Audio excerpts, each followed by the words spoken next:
وسع كرسيه السماوات والأرض ولا يؤوده حفظهما وهو العلي العظيم.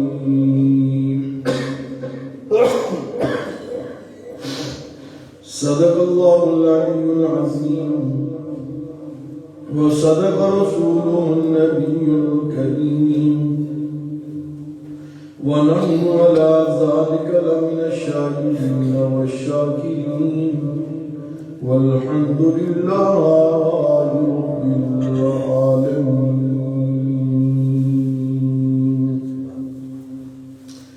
سامعین کرام قدر، کل کی نشست سے سورۃ البقرہ کا مختصر خلاصہ جاری ہے. سورہ بقرہ کا تیسرا دعویٰ ہے اللہ لا الہ الا هو الحی القیوم.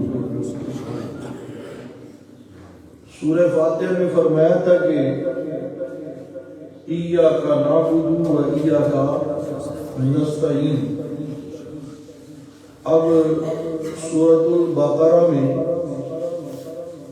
اسی اللہ کی توحید کا اظہار اور اقرار کرتے ہوئے اللہ لا الہ الا هو الحی القیوم دعوی توحید کو پیش کیا گیا کہ اللہ کی ذات وہ ذات ہے کہ لا الہ الا، کہ اس کے علاوہ کوئی الہ نہیں، معبود نہیں، عبادت کے لائق نہیں، کوئی سجدے پکار کے لائق نہیں، نظر و نیاز کے لائق نہیں. اللہ ہے تو مگر صرف کون ہے؟ اللہ ہی ہے. اللہ کریم نے اس آیت مقدسہ میں جو آیت قرآن کی باقی آیات کی سردار ہے جسے آیت الکرسی کہتے ہیں، اور یہ آیت الکرسی اس کے متعلق نبی پاک صلی اللہ علیہ وسلم کے قول کے مطابق، جس کا مفہوم یہ ہے کہ ہر نماز کے بعد آیت الکرسی کو پڑھا کرو، جو اس کو معمول بنائے گا اللہ اس کو جنت عطا فرمائیں گے. تو یہ بڑی عظیم آیت ہے اس لیے کہ اس میں اللہ کریم نے اپنا تعارف کروایا ہے.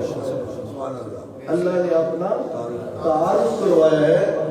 فرمایا اللہ، میں اللہ ہوں. اور اللہ کون ہے؟ فرمایا لا الہ،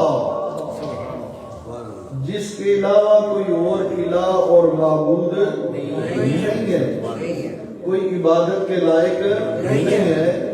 جیسے آپ نے سماعت فرمایا، نہ کولی عبادت کے لائق ہے، نہ بدنی عبادت کے لائق ہے، نہ مالی عبادت کے لائق ہے. اللہ، مگر اللہ تو ہی تو، اللہ تو ہی تو ہے، تیرے علاوہ اور کوئی نہیں ہے. آگے اللہ پاک نے پھر دلائل دیے کہ میں الہ کیوں ہوں. فرمایا اس لیے الہ ہوں الحی القیوم، الحی القیوم. میری ذات ہی ایسی ذات ہے جو ہمیشہ سے زندہ ہے، ہمیشہ کے لیے زندہ رہے گی. موت سے مبرہ اور منزہ ذات صرف کس کی ہے؟ اللہ کے علاوہ. توجہ کیجئے، بڑی ذمہ داری کے ساتھ بات کر رہا ہوں. اللہ کے علاوہ کسی اور ذات کو، خواہ انبیاء کی ذات ہو یا سردار انبیاء کی ذات ہو، اولیاء ہوں، اتقیاء ہوں، اصفیاء ہوں، آل مزار، آل دربار ہو، مولوی اور پیر ہوں، مرشد ہوں، جو بھی کسی کو اللہ کے علاوہ موت سے مستثنا سمجھتا ہے وہ اللہ کے علاوہ دوسرا الہ مان رہا ہے. اور اللہ کے علاوہ دوسرا الہ ماننے والا پکا کافر ہوتا ہے. جو اس کو کافر لگے وہ خود کافر ہے. کیونکہ یہ لا الہ الا اللہ کا انکار ہے. کس کا انکار ہے؟ لا الہ الا اللہ کا انکار ہے. فرمایا کہ میں الہ ہوں. توجہ کیجیے، کرسی ہے ہر نماز کے بعد جسے پڑھنا ہے اس پر غور کیجیے. اللہ پہلا لفظ کیا ہے؟ اللہ. کون ہے یہ اللہ؟ لا الہ الا ہوں، جس کے علاوہ کوئی الہ نہیں ہے. الہ کس کو کہتے ہیں؟ معبود کو. معبود کس کو کہتے ہیں؟ جس کی عبادت کی جائے. اور عبادت کی تین بڑی قسمیں ہیں. قولی بھی یعنی زبانی عبادت، فعلی بھی بدنی عبادت، اور اسی طرح مالی بھی نظر و نیاز. بات سمجھ آ رہی ہے؟ خالی اللہ ہی عبادت کے لائق ہے. قولی فعلی مالی عبادت کے لائق اللہ کیوں؟ الحی القیوم. اس لیے کہ وہ اللہ ہمیشہ سے زندہ ہے، ہمیشہ کے لیے زندہ رہے گا. یہ خاصہ صرف کس کا ہے؟ میرے اللہ کا. یہ خاصہ صرف کس کا ہے؟ میرے اللہ کا. اسی سورہ بقرہ میں مشرکین کے شبہ کا جواب دیا گیا، اور وہ شبہ کیا تھا؟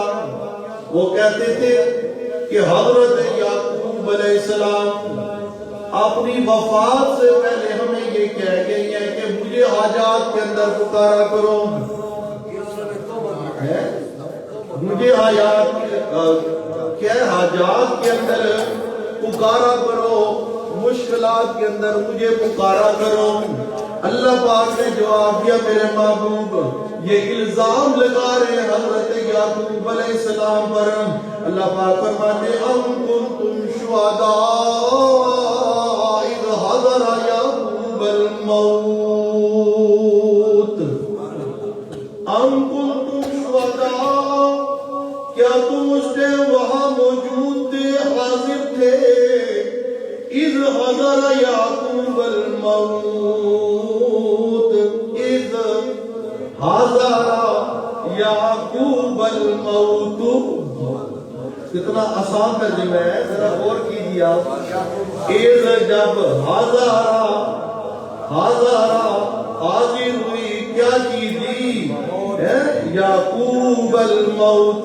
حضرت یعقوب علیہ السلام کا موت کا ٹائم جب آ گیا. بات سمجھ آ رہی ہے؟ یہ اللہ کا قرآن ہے، یہ اللہ کا کسی بزرگ کی لکھی کتاب نہیں ہے. یہ مولیوں کی اپنی جو ہے باتیں نہیں ہے، یہ پیروں کی اپنی قصے اور کہانیاں بیان کرتا نہیں ہے. یہ اللہ کا قرآن لا ریب اور بے عیب ہے.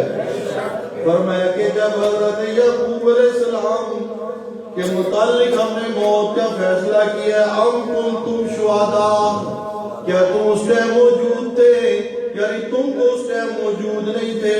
اذ قال لبنیہ ما تعبدون من بعدی، جب اپنی اولاد کو اکٹھا کر کے، بیٹوں کو اکٹھا کر کے کہہ رہے تھے اوے میرے بیٹو ما تعبدون من بعدی، میں یعقوب کو جا رہا ہوں کیونکہ قانون یہ ہے جس نے دنیا میں آنا ہے اس نے جس کی ولادت ہے اس کی وفات بھی ہے. جس کی ولادت ہے اس کی وفات بھی ہے. جس نے دنیا میں آنا ہے اس نے دنیا سے جانا بھی ہے، جانا بھی ہے. آج ہی کہنے لگے ما تعبدون من بعدی، مجھے بتاؤ نا میرے بعد تم کس کی عبادت کرو گے؟ تم کس کی عبادت کرو گے؟ آگے سے حضرت یعقوب علیہ السلام کے بیٹے مل کر کیا کہتے ہیں؟ قالوا نعبد الہک. ابا جان پریشان ہونے کی ضرورت نہیں ہے، ہم آپ کے الہ کی عبادت کریں گے. وَإِلَىٰ آبَائِكَ،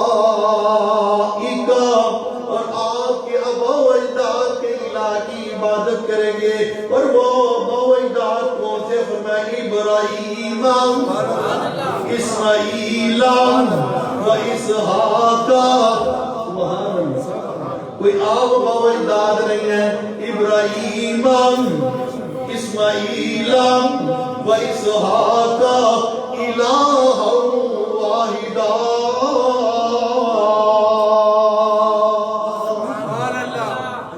اور جب آپ کا الہ بھی ابراہیم، اسماعیل، اسحاق کا الہ بھی الہ واحد، ایک الہ تھا. لہذا وَنَحْنُ لَهُ مُسْلِمُونَ. ابا جی پریشان ہونے کی ضرورت نہیں ہے، ہم بھی ایک اللہ کے سچے پجاری بن کے رہیں گے، ایک الہ کی پوجا کرنے والے بن کے رہیں گے. تو اللہ پاک نے ان کے اس جو ہے شبے کا اور پروپوگنڈے کا اور الزام کا جواب بھی دے دیا، اور ساتھ یہ حقیقت بھی واضح کی. یعقوب میرا اولو العزم پیغمبر ہے، مگر اذ حضر یعقوب الموت. انبیاء اور موت یہ متضاد چیزیں نہیں ہیں، بلکہ لازم ملزوم ہے. بات سمجھ آ رہی ہے؟ ہر ایک پر موت آنی. کیوں؟ اگر کوئی اور موت سے مستثنا ہو جائے تو پھر تو اللہ پاک جو یہ دعویٰ فرما رہے اللہ لا الہ الا هو الحی القیوم، یہ پھر غلط ثابت ہو جاتا ہے. کیا ہو جاتا ہے؟ غلط ثابت ہو جاتا ہے. اس لیے ہمیشہ کے لیے زندہ جاوید ذات کس کی ہے؟ اللہ ہی کی. فرمایا القیوم، خود بھی قائم ہے، ساری کائنات کو قائم اور دائم رکھا ہوا ہے. سورج نے جس ٹائم نکلنا ہے اسی ٹائم نکلتا ہے، جس ٹائم غروب ہونا ہے اسی ٹائم غروب ہوتا ہے. چاند نے جس ٹائم نکلنا ہے اسی ٹائم نکلتا ہے، جس ٹائم چھپنا ہے اسی ٹائم چھپتا ہے. ہاں جی، رات کی جگہ دن نہیں، دن کی جگہ رات نہیں ہے. لو کان فیہما آلہۃ الا اللہ لفسدتا. ذرا کل کو ہاتھ مارو نا، اگر اس کائنات میں لو کان فیہما آلہۃ، اگر کوئی اور الہ ہوتا اللہ کے علاوہ ہے، اللہ کے علاوہ کوئی اور الہ ہوتا تو پھر لفسدتا، یہاں فساد برپا ہو جاتا. کیا برپا ہو جاتا؟ فساد برپا ہو جاتا. کیونکہ جب دو اختیارات والے دو ہو جائے تو آپس میں چپکلش ہو جاتی ہے، آپس میں کلیش ہو جاتی ہے، اختلاف پیدا ہو جاتا ہے. دو الہ ہوتے، ایک کہتا ہے میں نے دن کو اس ٹائم طلوع کرنا ہے، دوسرا کہتا ہے نہیں میں نے رات کی چھائی رکھنی ہے، رات کی رہے گی یہاں. ایک کہتا ہے سورج نکالنا، دوسرا کہتا ہے نہیں چاند نکالنا.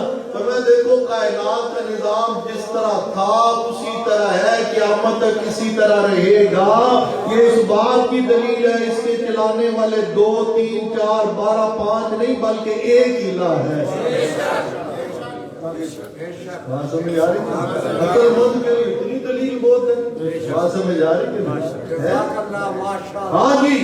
فرمایا القیوم، خود بھی قائم ہے، ساری کائنات کو قائم اور دائم رکھا ہوا ہے. لا تأخذہ سنۃ ولا نوم.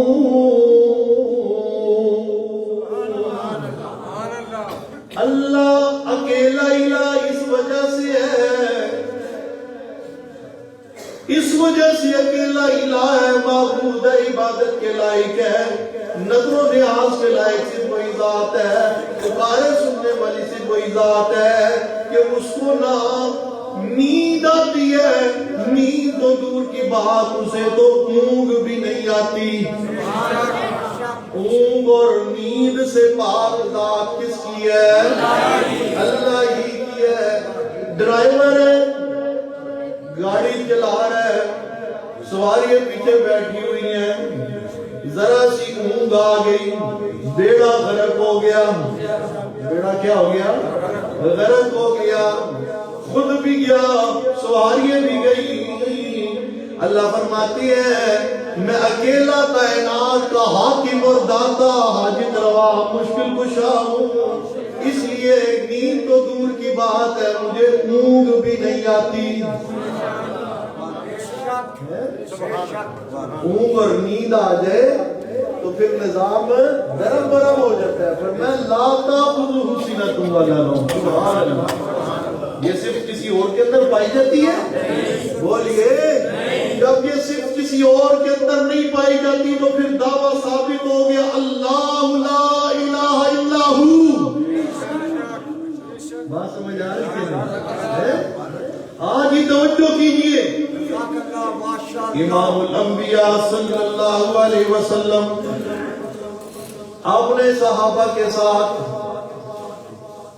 ایک سفر سے واپسی ہو رہی ہے. میرے نبی کے اسفار جہادی اسفار ہے. سبحان اللہ. میرے نبی کے سفر جہادی سفر ہے. کون سے سفر ہے؟ جہادی. جہاد کے لیے الہ کلمت اللہ کے لیے اللہ کی توحید کا علم بلند کرنے کے لیے قرآن و سنت کا نظام نافذ کرنے کے لیے نبی پاک صلی اللہ علیہ وسلم کی زندگی میں 82 جنگیں لڑی گئیں. بات سمجھ آ رہی کہ نہیں؟ جہاد جہادی سفر. میرا نبی جہاد کے لیے سفر کرے کبھی ادھر سے ادھر کبھی ادھر سے ادھر اپنے سکھ اور چین کو چھوڑ دے جہاد کرے اللہ کے حکم سے. اور لوگ جہاد کو فساد کہیں ان سے بڑا بے غیرت کائنات میں کوئی نہیں. بات سمجھ آ رہی ہے؟ جو نبی کی سنت کو فساد کہے نبی کے طریقے کو فساد کہے نبی کے طریقے کو لڑائی بڑائی کہے اور کہے ہم نبی رحمت للعالمین کی امت ہیں ہم لڑائی بڑائی والے لوگ نہیں ہیں ہمارا یہ کام نہیں ہے. وہ بھی کافروں کو قتل کرنا یا ان کے ہاتھوں خود قتل ہو جانا یہ بھی کوئی کام ہے؟ یہ جملے بولنے والا مسلمان ہو سکتا نہیں ہے. آج ہی توجہ کیجئے. نبی پاک صلی اللہ علیہ وسلم سفر سے واپس تشریف لا رہی ہیں. صحابہ کرام بھی موجود ہیں. رات کا ٹائم ہے. صحابہ کرام پر تھکاوٹ کے آثار نمودار ہو رہی ہیں. فرمایا یا رسول اللہ صلی اللہ علیہ وسلم مشہور حدیث ہے لعنت الطارس تھوڑی دیر آرام کر لینا چاہیے. تھوڑی دیر آرام کر لینا چاہیے. لا تأخذہ سنۃ ولا نوم. سمجھ آ رہی ہے؟ آرام کر لینا چاہیے. اللہ کے نبی صلی اللہ علیہ وسلم نے فرمایا بھئی مجھے اعتراض تو کوئی نہیں ہے صرف اندیشہ اور ڈر یہ ہے تھکے ہوئے ہیں سو گئے کہیں فجر کی نماز قضا نہ ہو جائے. فجر کی نماز آئے یہ آپ کے سفر پر ہے اور نبی پاک کو اندیشہ اور فکر کس کی ہے؟ نماز کی. کس کی فکر ہے؟ نماز کی. نبی پاک کے نام آنے پر انگوٹھے چوم لینا ہے جو کہیں سے ثابت ہی نہیں ہے. جب بھی نبی کا نام ہے تو کیا پڑھنا ہے؟ صلی اللہ علیہ وسلم.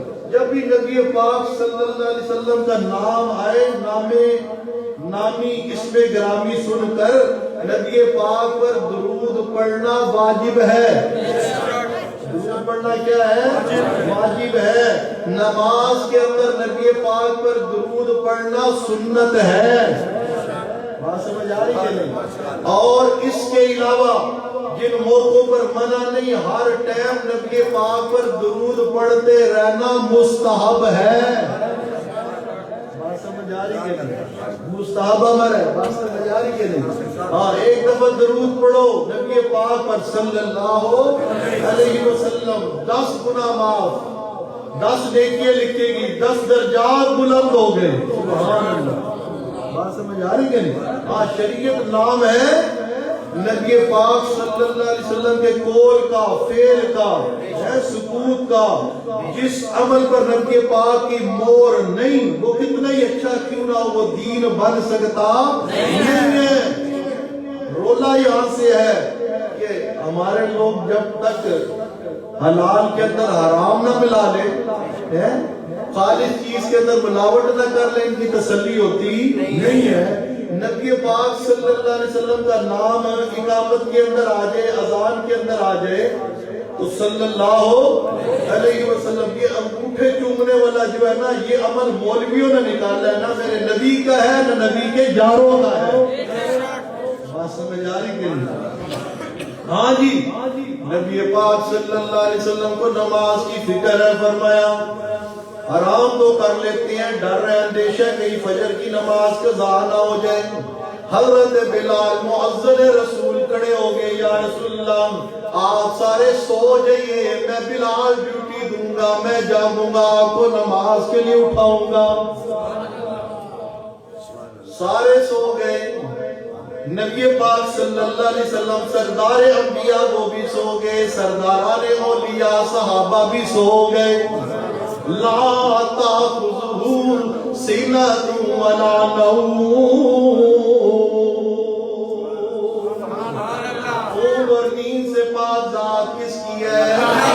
اللہ ہی کی ہے۔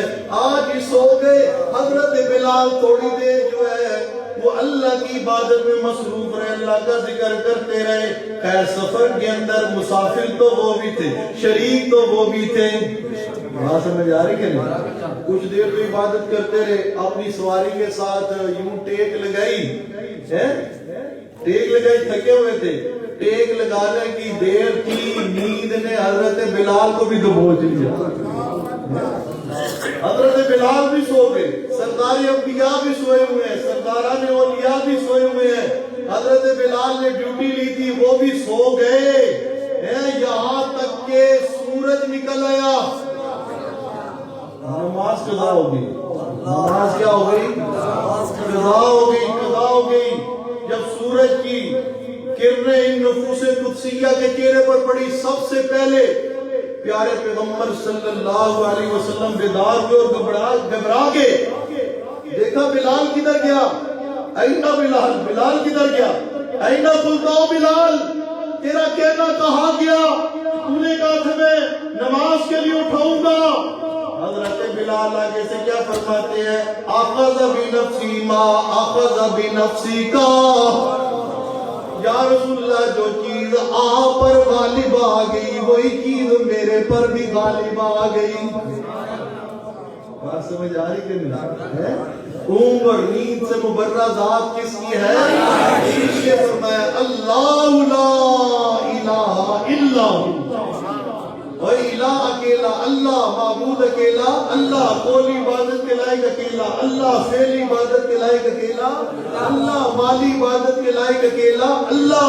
اس لیے وہ الحی بھی ہے، وہ القیوم بھی ہے، اللہ کے علاوہ الحی بھی کوئی نہیں، القیوم بھی کوئی نہیں، لا تأخذہ سنۃ ولا نوم بھی کوئی نہیں۔ بات سمجھ آ رہی کہ آج ہی توجہ کیجئے، نبی پاک صلی اللہ علیہ وسلم کو مختار کل اور عالم الغیب کہنے والے، بات سمجھ آ رہی کہ نہیں؟ اس واقعے میں ذرا غور تو کریں نا، نبی پاک صلی اللہ علیہ وسلم کا پکا ارادہ کیا تھا؟ فجر کی نماز پڑھنے کا، فجر کی نماز پڑھنے کا، مگر نماز کیا ہوگی؟ قضا ہو گئی۔ جو اپنے ارادے پر قادر نہ ہو وہ مختار کل نہیں ہوتا۔ مختار کل ذات کس کی ہے؟ یہ سردار انبیاء ہے اور صحابہ سرداران اولیاء ہیں۔ بات سمجھ آ رہی ہے؟ ہاں جی توجہ کیجئے۔ اور اگر نبی پاک صلی اللہ علیہ وسلم عالم الغیب ہوتے، ہر بات کو پہلے سے جاننے والے ہوتے، تو فرماتے میں نہیں سونا، یا میں نہیں سوتا کیونکہ نماز قضا ہو جائے گی، ہم تو سارے سو جائیں گے، بلال بھی سو جائے گا، مگر نبی پاک نے اعتماد کیا کس پر؟ حضرت بلال پر، حضرت بلال پر۔ آج توجہ کیجئے، لیے عالم الغیب بھی اکیلا اللہ، اختیارات کا مالک بھی اکیلا اللہ ہی ہے۔ فرمایا لا تأخذہ سنۃ ولا نوم لہ ما فی السماوات وما فی الارض، زمین و آسمان میں جو کچھ بھی ہے وہ کس کا ہے؟ وہ خالق اور مالک کون ہے؟ اللہ ہی ہے۔ من ذا الذی یشفع عندہ الا بإذنہ،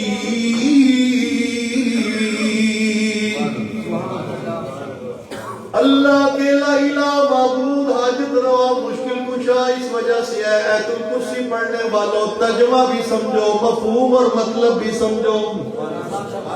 سمجھ آ رہی کہ نہیں؟ فرمایا من ذا الذی یشفع، کون ہے جو سفارش کرے عندہ اللہ کے سامنے، الا بإذنہ، مگر اس کے اذن سے، اس کے اللہ کی اجازت کے بغیر اللہ کے سامنے کوئی بول سکتا نہیں ہے، کوئی سفارش کر سکتا نہیں ہے، اس لیے کہ اللہ لا الہ الا ہو۔ ہاں جی، اللہ کے سامنے بغیر اجازت کے کوئی سفارش نہیں کر سکتا۔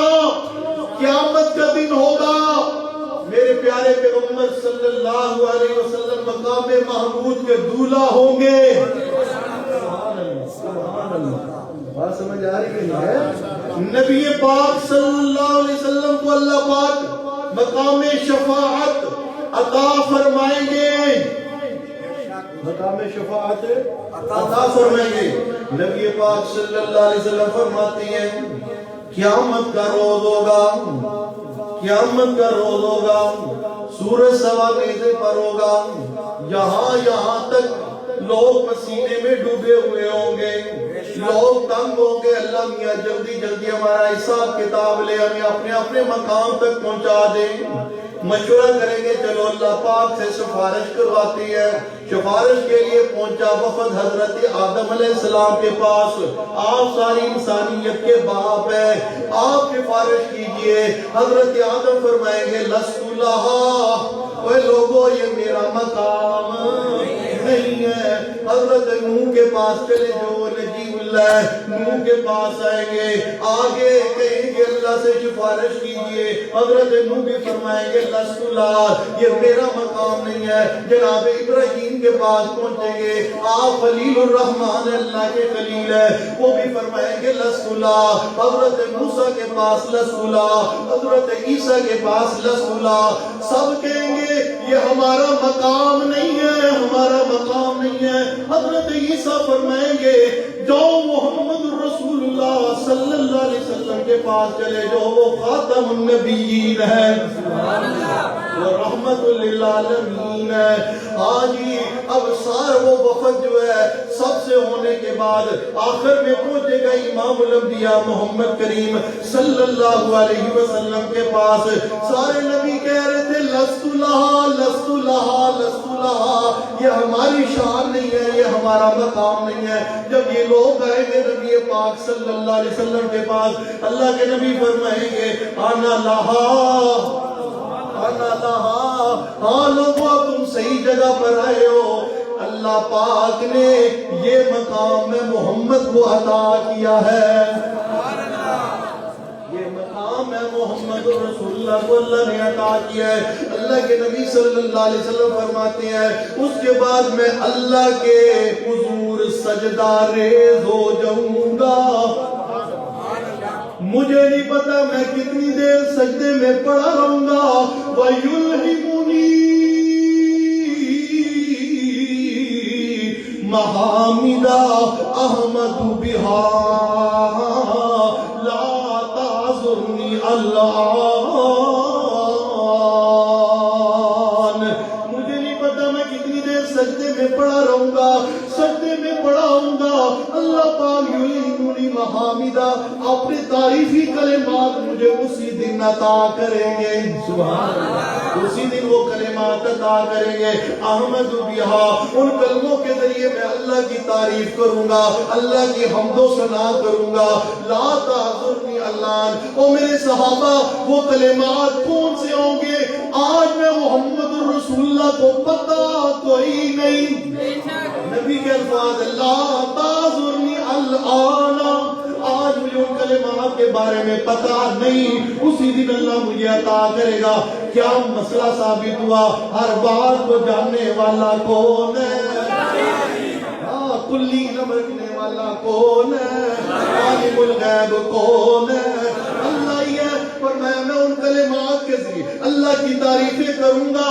اچانک اللہ کی طرف سے آواز آئے گی، ارفع راسک یا محمد، او میرے سوڑے محمد اپنا سر مبارک اٹھائیے، سل توتا عشق تشفا، اب آپ سوال کرتے جائیے میں آپ کو عطا کرتا جاؤں گا، اب آپ جس کی سفارش کریں گے میں آپ کی سفارش قبول کروں گا۔ اللہ کریم ہمیں بھی نبی پاک صلی اللہ علیہ وسلم کی سفارش کا مستحق بنا دے۔ عقیدہ کیا رکھنا پڑے گا؟ اللہ لا الہ الا هو الحی القیوم۔ بات سمجھ آ رہی کہ نہیں؟ اللہ کے علاوہ کوئی معبود حاجت روا نہیں، اس لیے کہ الحی بھی اللہ ہے، القیوم بھی اللہ ہے، لا تاخذو سنۃ ولا نوم، یہ صفت بھی کس کی ہے؟ اللہ کی۔ اونگ اور نیند سے پاک ہو، زمین و آسمان میں جو کچھ ہے اسی کے لیے ہے، اس کے سامنے اس کی اجازت کے بغیر کوئی سفارش بھی کر سکتا نہیں ہے۔ اللہ پاک جب حکم کریں گے، اجازت دیں گے امام الانبیاء کو، پھر وہ سفارش کریں گے۔ فرمایا تو پھر مان لو اللہ لا الہ الا هو الحی القیوم۔ یہ سورہ بقرہ کا تیسرا دعویٰ کا دعویٰ توحید، اللہ پاک نے اس سے اپنی توحید کا اثبات فرمایا۔ وہی مضمون ایاک نعبد و ایاک نستعین، انشاءاللہ کل سورہ آل عمران کا خلاصہ۔ وآخر دعوانا الحمدللہ۔